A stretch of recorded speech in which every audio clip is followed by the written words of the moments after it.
So a new school year can bring with it, the fear of school shootings for some families and students. While the debate over gun restrictions continues nationwide, one nonprofit is working to make communities safer with a message of love. The Choose Love movement teaches social and emotional learning and gives kids, teens, and adults the tools to manage pain. Scarlett Lewis founded the movement after her son Jesse was murdered, along with 19 other children and 6 staff members in the 2012 Sandy Hook school shooting. And Scarlett is joining us now. Thank you so much for joining us.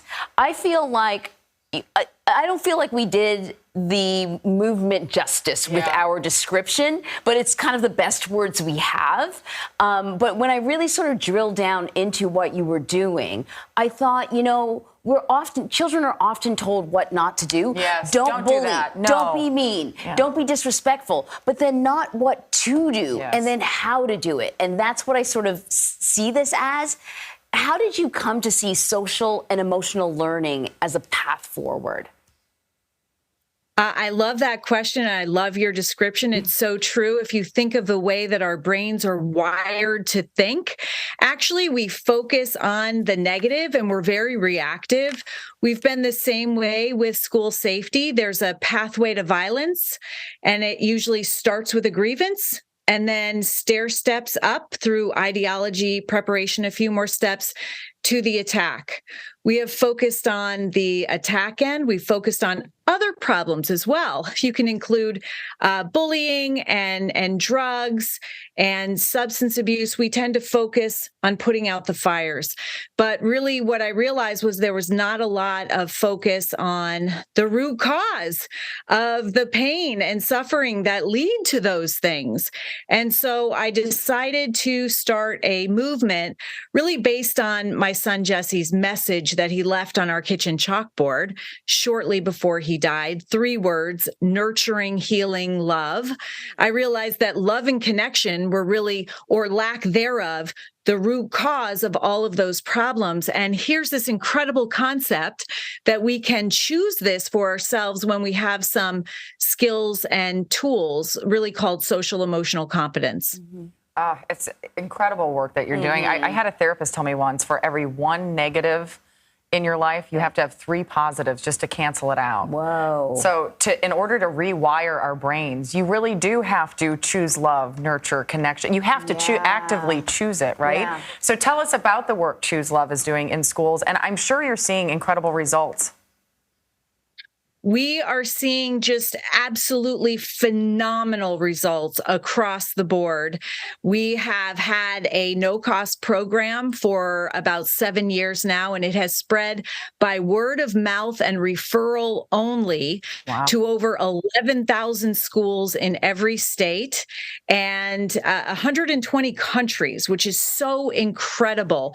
And we are teaching really this universal concept and how to thoughtfully respond with love, how to have a choose love mindset, how to live your life, create the life you want rather than simply react, and the super power that we have as humans of choice, the fact that we can choose these things, and how to face and move through pain. Pain is a really powerful connector for human beings. We all feel it physically, mentally, and emotionally, but we need to know how to learn from it, grow through it, be strengthened by it, and then use the wisdom from that hurt and pain that we all feel to help others. And we know that hurt people hurt people. Yep. So this is really a hopeful concept. So I'm going to springboard off of that because you say something in the video that's on the page, and I think you're quoting somebody else, but I loved it so much. She said, there are good people and there are good people in pain. And if you see the world that way, like that alone is a shift in how you approach. I knew you would like that. I'm like writing it down right now.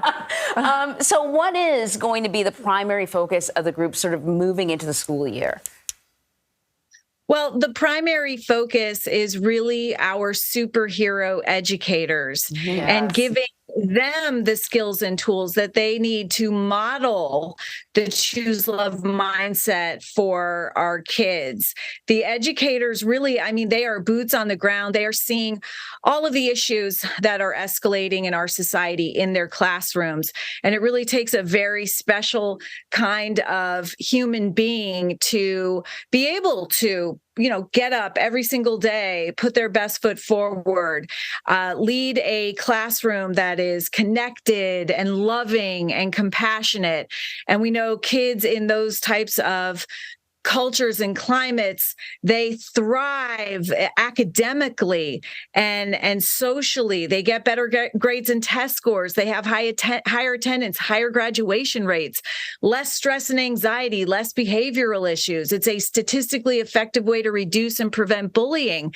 And then we also know that when these kids that get this type of messaging and have this type of educator, when they grow up, they have less issues of all kinds. They are healthier and happier physically, mentally, and emotionally. Well, I love what you're doing in schools, but then I heard about what you're doing in prisons, and I just thought, oh, what a revolutionary idea. I want to play what one inmate had to say about the program there. It would have been so much different had I been able to learn this at a younger age. And it's almost like I wasted a lot of time. Had I had this beforehand, it would have saved me a lot of pain. Wow. Yeah. Well, when I saw the program, it wasn't until I watched that video of what's happening in the prison that I was like, wait a minute, I need to take a second look at what the plan is for schools, because it's a really moving video. I mean, these prisoners are transformed. Yeah. So how did that work come about? Well, it's really incredible because these essential life skills that I'm talking about, like how to have healthy relationships, which is, by the way, the key to happiness per Harvard University 75-year longitudinal study, how to manage our emotions, how to make responsible decisions. All of these things are not skills and tools we're born with. We have to learn them. And if we don't learn them in school, at home, in our jobs, that, we get to be adults without them and we struggle. We don't know how to move through pain. So it literally can take us down and leave us hopeless. And that's what I found when I started working in prisons. I found these human beings that had suffered so much in their life, and they did not know how to move through it. They didn't have these skills and tools. They didn't know that love was a choice. Right. And it's literally incredible when they realize that they could have made different choices. This kind of light of humanity comes on within them. And we can teach this to children. And all these prisoners wish that they had learned this as kids. They say that they wouldn't have committed the crimes that they did if they had known that they had a different choice and how to make that choice. Well, it's never lost on me. No one teaches you those types of relationship skills. You have to learn it. And if you're in a household where it's, always dysfunctional, then where are you going to learn it from? Exactly. So Scarlett Lewis, thank you so much. You're doing such important work. We really appreciate you being with us. Thank you.